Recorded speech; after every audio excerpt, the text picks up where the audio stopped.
آغا مولانا واجد علی زیدی صاحب آج کی رات کے حوالے سے مجلس اعزاز تلاوت فرمائیں گے. ان کے استقبال کے لیے بر محمد وآل محمد صلی اللہ علیہ وسلم.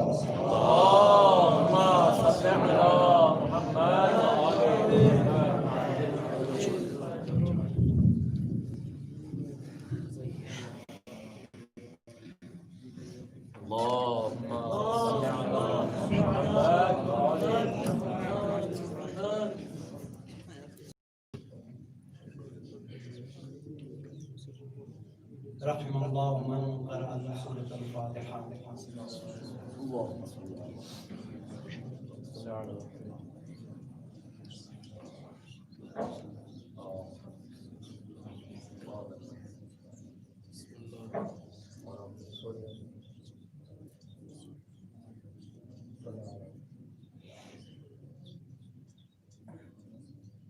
لا حول ولا قوة إلا بالله العلي العظيم. أعوذ بالله من الشيطان الرجيم. بسم الله الرحمن الرحيم. الحمد لله الذي هدانا لهذا وما كنا لنهتدي لولا أن هدانا الله. لقد جاء رسول ربنا بالحق سيدنا ومولانا ومولى الثقلين جد الحسن والحسين بالزهراء وبالقاسم المصطفى محمد. اللهم صل على بسم الله الرحمن الرحيم. اللهم خص أنت وغزاته بالعالمين وابدأ به أولا ثم الثانية ثم الثانية ثم الثانية ثم الثانية ثم الثالثة ثم الرابعة. اللهم لعن يزيد بن معاوية الخامسة ولعنه عبيد الله بن زيد وابن مرجانة وعمر بن سعد مشير وعلى أبي سفيان وعلى زيد وعلى مروان إلى يوم القيامة. بسم الله الرحمن الرحيم. قال رسول الله صلى الله عليه وآله وسلم إن الحسين مصباح الهدى وسفينة النجاة. صلوات على محمد وآل محمد. اللهم صل على محمد.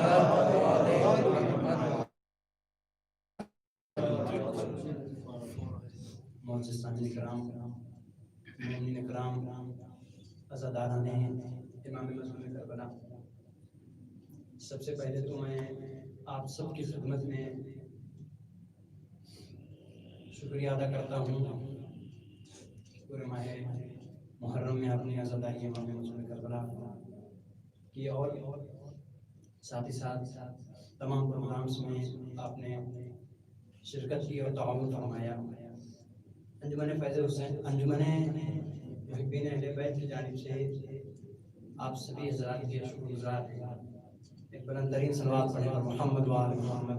اللهم صل علی محمد. حضرات، فضائل بھی ہو چکے ہیں، مسائل بھی ہو چکے ہیں، اور ظاہر کی تلاوت کلام ربانی کے ذریعے سے علوم منور ہو چکے ہیں. چند معروضات، چند باتیں آپ کی خدمت میں عرض کرنی ہے، اس کے بعد رفع مسائل اور آپ کی رحمت کو تمام کرتا ہوں. رسول اکرم صلی اللہ علیہ وآلہ وسلم نے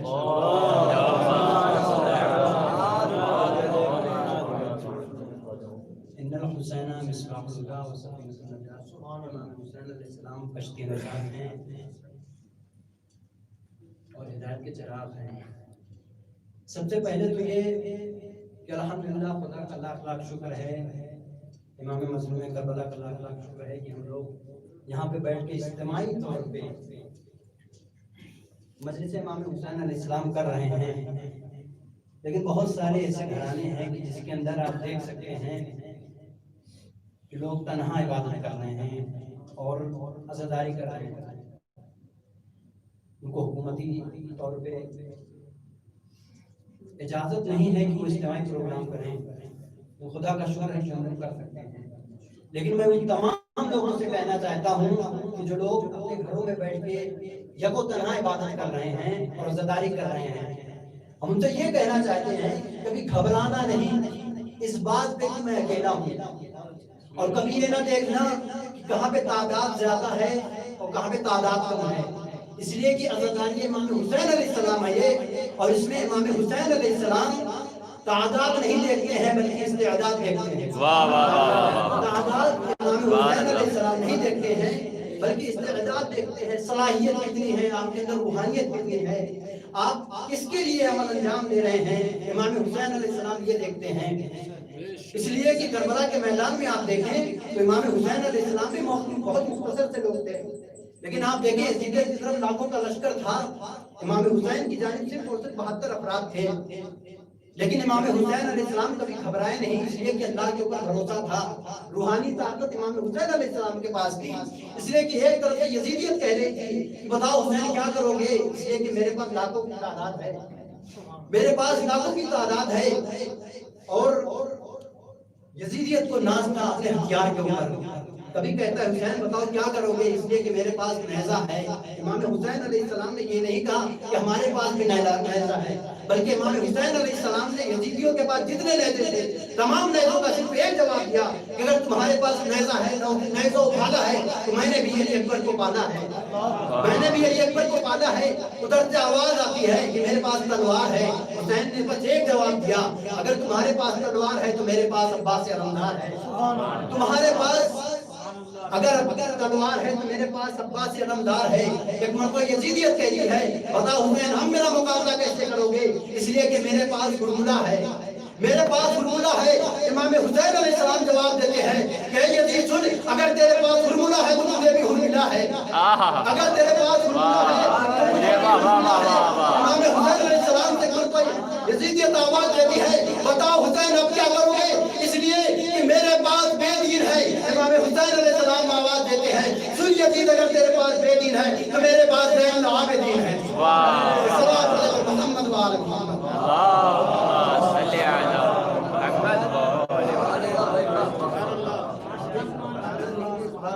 ہمارے پاس تعداد کم ہے، یہ امام حسین علیہ السلام تعداد سے نہیں ڈرتے ہیں.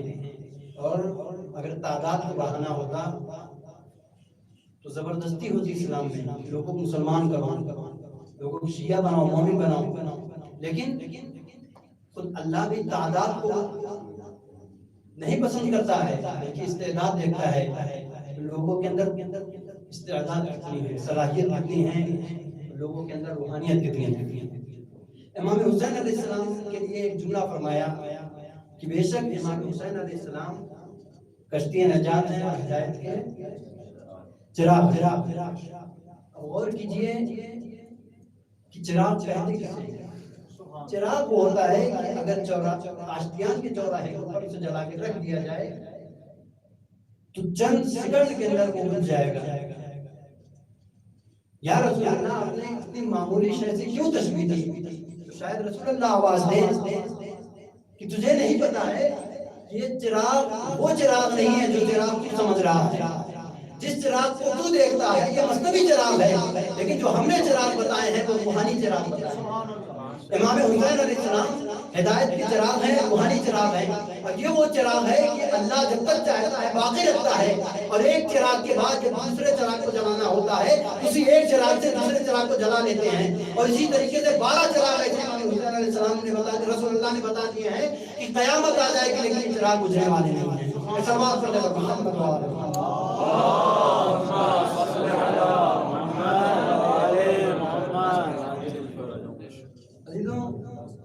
امام حسین علیہ السلام سفینہ نجات ہیں اور ہدایت کے چراغ ہیں.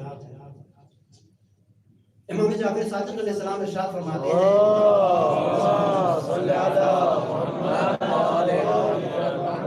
نحن سفن النجات والسفینۃ الحسین اسرع واوسع. ہم سب کے سب 12 کے 12 14 کے 14 ہم سب کے سب سفینہ نجات ہیں. لیکن امام حسین علیہ السلام کی جو کشتی ہے وہ سب سے زیادہ تیز چلنے والی ہے اور سب سے زیادہ وسعت والی ہے، سب سے زیادہ وسعت والی ہے. ہمارے یہاں کوئی بھی چیز بغیر دلیل کے نہیں ہوتی ہے. آج شب عاشورہ ہے، لہذا ایک جملہ ضرور کہوں گا، امام حسین علیہ السلام کی کشتی سب سے زیادہ تیز ہے. اس کی دلیل یہ ہے کہ جہنم میں کھڑا ہوا ایک شخص جسے حر کے نام سے یاد کیا جاتا ہے، ایک شخص کے قدم پہ امام حسین علیہ السلام جنت کی جانب چلا آیا. اور وسیع ترین کشتی ہے. آپ تاریخ میں آپ نے پڑھا ہے کہ تاریخ میں 2 کشتیاں بہت مشہور ہیں. ایک جناب نوح علیہ السلام کی کشتی ہے کہ امام حسین علیہ السلام کی کشتی. جناب نوح علیہ السلام کی وہ کشتی ہے جس میں آپ تاریخ داں ہیں, آپ سب جاننے والے ہیں. تاریخ میں آپ نے پڑھا کہ 72 افراد تھے جو کشتی جناب نوح کے اوپر سوار ہوئے. امام حسین علیہ السلام کی بھی کشتی وہ ہے کہ جس کے اوپر 72 افراد آگے بیٹھے اور شریک ہوئے. عزیزوں, جناب نوح علیہ السلام کی کشتی وہ تھی کہ جس میں 72 افراد بیٹھے. امام حسین علیہ السلام کی بھی کشتی وہ ہے جس میں 72 افراد بیٹھے. لیکن دونوں میں فرق ہے, اس لیے کہ جب جناب نوح علیہ السلام کی کشتی میں 72 افراد بیٹھے تھے تو اس میں جناب نوح علیہ السلام نے 72 افراد کو تو بچا لیا تھا, لیکن پوری دنیا غرقاب ہو گئی تھی. پوری دنیا غرقاب ہو گئی تھی. لیکن امام حسین علیہ السلام کی وہ کشتی ہے کہ جس میں 72 کو قربان کر کے پوری دنیا کو بچا لیا.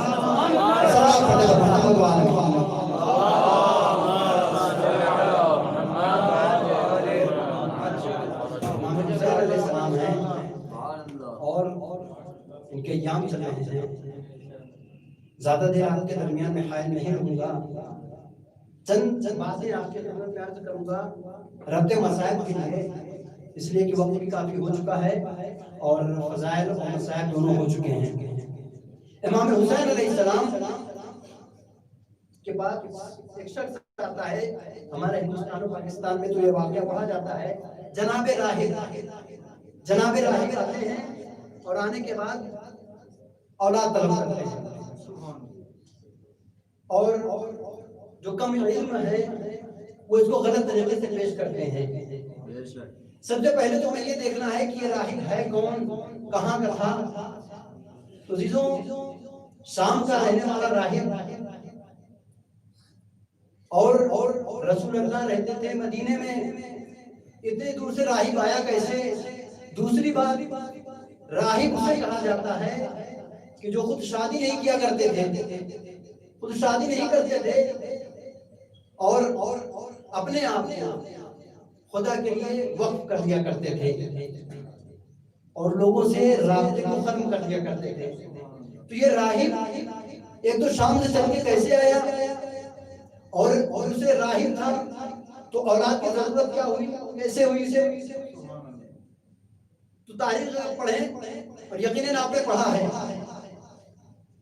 کہ راہب شام میں کے رہنے والے انہوں نے شادی کی تھی, لیکن جب وہ مایوس ہو گئے ان کی اولاد نہیں ہو سکتی تو انہوں نے راہبیت قبول کر لیا اور لوگوں سے رابطے کو ختم کر دیا. راہب بن گئے. لیکن جیسے ہی سنا کہ ایک نبی آیا ہوا ہے اور اس کے کہنے سے تمام دعائیں مستجاب ہو جاتی ہیں, ایک مرتبہ سے دوبارہ اس کو خدا کے اوپر بھروسہ اور خدا کے نبی کے اوپر بھروسہ ہوتا ہے اور وہ مدینے کی جانب آتا ہے. اور آنے کے بعد امام حسین علیہ السلام سے سوال کرتا ہے. سب سے پہلے آتا ہے رسول خدا کی خدمت میں اور آنے کے بعد کہتا ہے یا نبی اللہ, میرے ہاں میری اولاد نہیں ہے, میں چاہتا ہوں کہ میرے یہاں اولاد ہو جائے. اب غلط فہمی جو پھیلی ہے لوگوں کے درمیان میں کہاں سے پھیلی ہے غور کیجئے گا. غلط فہمی یہاں سے پھیلی کہ وہ شخص آتا ہے اور آنے کے بعد کہتا ہے یا نبی اللہ, کیا میری قسمت میں اولاد ہے؟ تو رسول اللہ نے توریتاً یہ جملہ کہا کہ اے راہب, یہاں تیری قسمت میں اولاد نہیں ہے, یعنی تیری قسمت میں نہیں لکھا ہوا ہے کہ تیری قسمت میں اولاد ہے. رسول اللہ سے اس نے یہ نہیں کہا یا رسول اللہ کیا آپ دے سکتے ہیں یا نہیں دے سکتے ہیں. رسول اللہ نے بس اتنا بتایا یہاں پہ لکھا ہوا ہے کہ تیری قسمت میں اولاد نہیں ہے. اب جب واپس پلٹا امام حسین علیہ السلام سے ملاقات ہوتی ہے. امام حسین علیہ السلام نے کہا کہ کہاں جا رہا ہے؟ کہا گیا تھا اولاد مانگنے لیکن مایوس پلٹ رہا ہوں. امام حسین علیہ السلام نے کہا اتنے بڑے دربار میں گیا تھا, یہ وہ کہاں گیا تھا؟ ہم چھوٹے سے کورٹ میں جاتے ہیں, کچہری میں جاتے ہیں تو اپنے ساتھ وکیل لے کے جاتے ہیں. اتنے بڑے دربار میں گیا تھا, اتنے بڑے دربار میں گیا. آج میں تیری سفارش کرتا ہوں تو پتہ یہاں سے یہ چلتا ہے کہ جہاں سے تمام امیدیں ختم ہو جاتی ہیں وہاں پہ حسین ابن علی ساتھ دیتے ہیں. امام حسین علیہ السلام اپنے ساتھ لے کے چلتے ہیں اور لے جانے کے بعد رسول خدا کی خدمت میں پہنچتے ہیں اور کہتے ہیں یا رسول اللہ اس نے اولاد کو طلب کیا ہے. رسول اللہ نے کہا اس کی قسمت میں اولاد نہیں ہے. اب بولنے والا کون ہے؟ وہ ہے کہ جو خود لوگوں کی تقدیروں کو لکھتا ہے، جس کے بابا نے لوگوں کی تقدیر کو لکھا ہے۔ اب حسین ابن علی بول رہے ہیں، علی کا بیٹا بول رہا ہے، اس کا بیٹا بول رہا ہے کہ جو لوگوں کی تقدیروں کو لکھتا ہے، اس نے آواز دی، یا نبی اللہ، میں نے یہاں پہ لکھا ہے اس کی تقدیر میں ایک اولاد ہے۔ پھر رسول اللہ نے کہا کہ اس کی قسمت میں اولاد نہیں ہے۔ پھر امام حسین علیہ السلام نے کہا کہ میں نے لکھا کہ اس کو میں نے ایک بیٹے دیے، یہاں تک کہ 7 بیٹے دیے۔ روایتوں میں ملتا ہے کہ اگر رسول اللہ خاموش نہ ہو جاتے تو روز قیامت ایک طرف جناب اسماعیل کی اولادیں کھڑی ہوتی، ایک طرف ابراہیم کی اولادیں کھڑی ہوتی۔ ایک سوال پڑھے گا محمد وعلیہ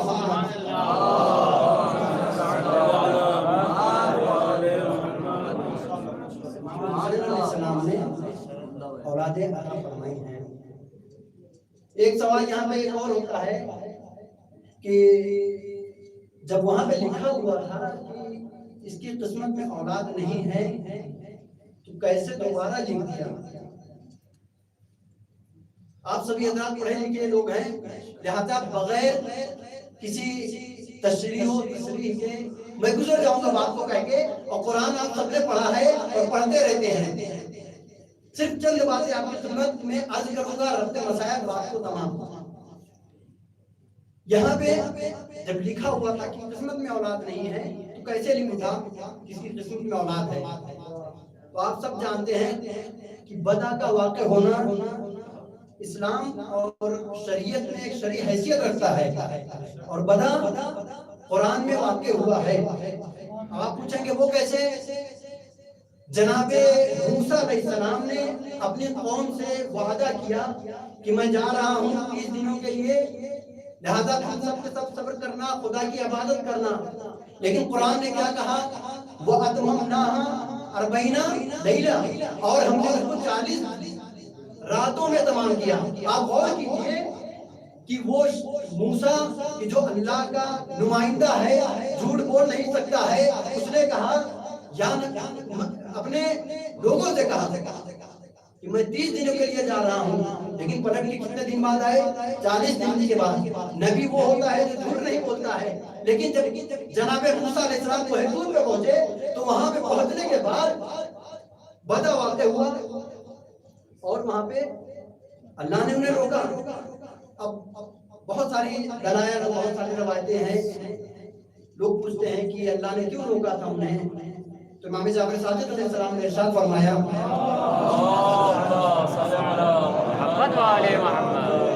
امام نے ارشاد فرمایا کہ جناب موسیٰ کو اس لیے روکا تھا کیونکہ اللہ دیکھنا چاہتا تھا کہ موسیٰ کی قوم کتنا انتظار کر سکتی ہے۔ عزیزو، ایک قوم ہم بھی ہیں جو کسی کا انتظار کر رہے ہیں، ہم بھی کسی کا انتظار کر رہے ہیں، اور یقیناً بنی اسرائیل سے ہم بہت زیادہ افضل ہیں۔ اس لیے کسی 10 دن کا موقع ملا تھا اور انہوں نے گوسالے کی پرستش کرنا شروع کر دی، لیکن الحمدللہ آج ہم 1400 سال ہو گئے ہیں، امام زمانہ علیہ السلام کا آج بھی انتظار کر رہے ہیں، اور انشاءاللہ یقین ہے کہ وہ تشریف لائیں۔ صلوات پڑھیں محمد وعلیہ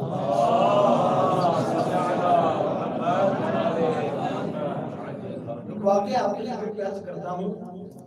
واقعہ کچھ یوں ہے کہ جناب موسیٰ علیہ السلام کا زمانہ ہے، اور ایک شخص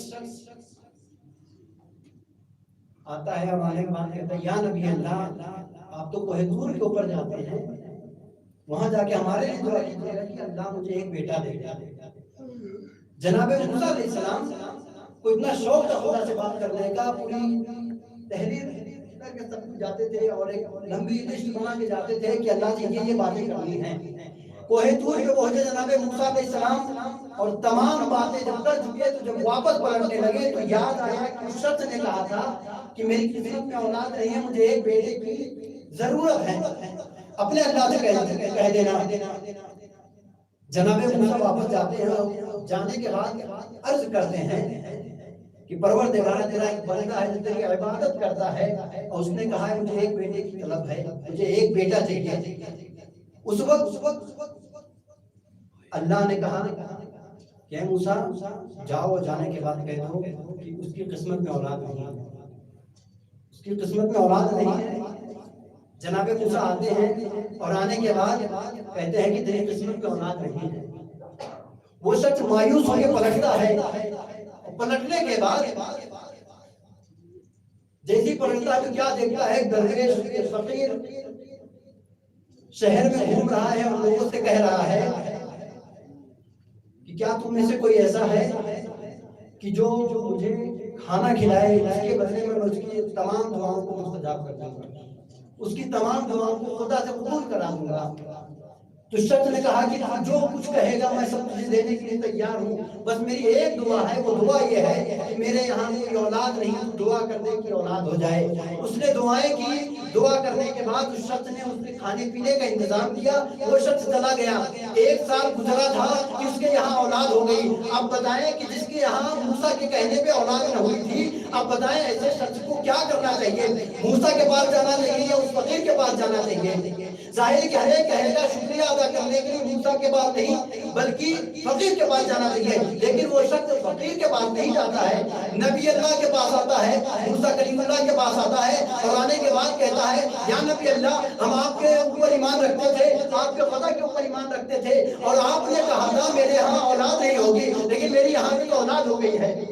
ایک مرتبہ جناب موسیٰ علیہ السلام جیسے چھوٹے ہیں ویسے کوہ طور پہ جاتے ہیں اور جانے کے بعد کہتے ہیں اے پروردگارا، تو نے تو کہا تھا اس کی یہاں اولاد نہیں ہوگی، اس کی یہاں اولاد کیسے ہو گئی؟ مجھے سمجھ میں نہیں آ رہی ہے. جناب موسیٰ سے اللہ تعالیٰ نے آواز دی. اللہ کہتا ہے کہ موسیٰ ایک دشت آسمان سے نازل ہوا، کہا اس کو اپنے ہاتھوں میں لے دو. اس کے بعد ایک خنجر نازل ہوا. جناب موسیٰ نے اس خنجر کو اپنے ہاتھوں میں لیا. اللہ نے کہا موسیٰ میری باتوں کو غور سے سنو. جناب موسیٰ نے کہا کہ پروردگارہ تو فرما جو تو کہے گا وہ کرنے کے لیے تیار ہوں. اللہ نے آواز دی موسیٰ مجھے